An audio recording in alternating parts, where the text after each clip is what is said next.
Hello, today we are going to disassemble and clean laptop which is MS17C6. So this is the piece that we are going to disassemble to show you how to do it so you can do it yourself. Let's go. Of course, I disassembled it already, but all you have to do is to undo all of these screws that you can see.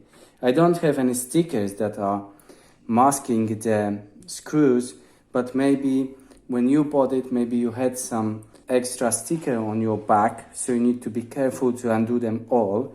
And once you do it, there is a really important thing to have a look. So it will be all put together. So just grab some cards that you don't need, for example, and just try to, make it so that it click off, okay? And go around, and as a last, you should finish undoing it where the mic and audio inlets are. Why is that? It is because this intercepts with the base of the laptop, and if you will be pulling this out, you can destroy your mainboard. So remember to do this as in the last step, okay? So that you can slide it off a little bit. So let me open it and see what's inside. And here we have it. So of course, if you need to add some extra RAM, you can just slide it in, just undo it maybe and make a picture of it, what exactly RAM you need.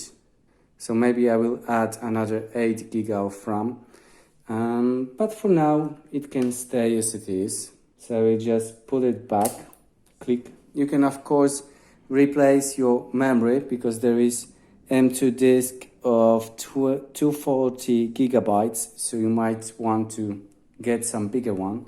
But what I want to do, I want to use some compressed gas to clean my radiators. So we just press a little bit so that it goes off, and as you can see, it freezes a little bit, but it's all fine. Let me do it in here, and cool. We need to wait a little bit so that it goes off, and we should be fine to assemble it back again.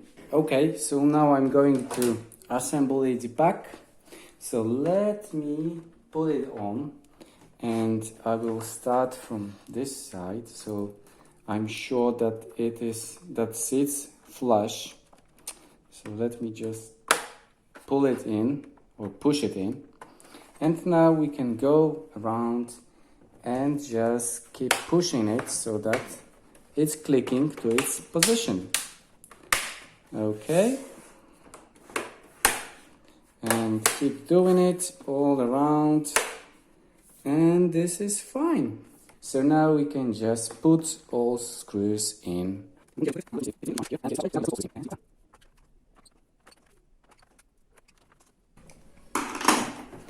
Okay, so just turn it around and see if this is working. I hope it is. Okay, this is fine. So I hope you can do it yourself, and I'll see you in the next one. Bye.